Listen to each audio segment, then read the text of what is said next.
ఈ ప్రేమతత్వాన్ని, ఈ దివ్యతత్వాన్ని, ఈ రసస్వరూపమైన తేజస్తత్వాన్ని జగత్తుకు చాటే నిమిత్తమై to publicize, to propagate the principle of love, divinity. Messenger of Sai అని ఒకటి స్థాపించారు.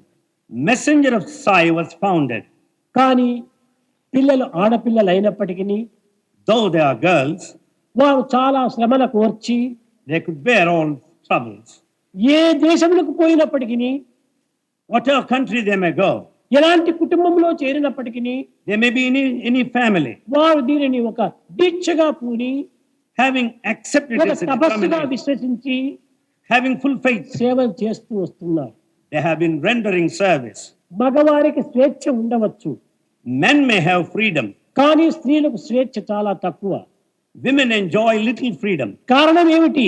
What is the reason? వివాహమైన తరువాత After marriage, కట్టుకున్న భర్తలో లేక అత్తమామలో వీరి ఆజ్ఞలో వారు వశమై ఉంటుండాలి. they have to follow the command of the husband and in-laws. వారు అలాంటి బంధనలో ఉండినప్పటికీ Though they are in that bondage, వారి సేవలను మాత్రం వదలకుండా they don't leave service. కట్టుకున్న భర్తలు కూడా తమ మార్గంలోకి లాక్కొని They bring their husbands along their way. సేవలో ప్రవేశిస్తున్నారు. They do service.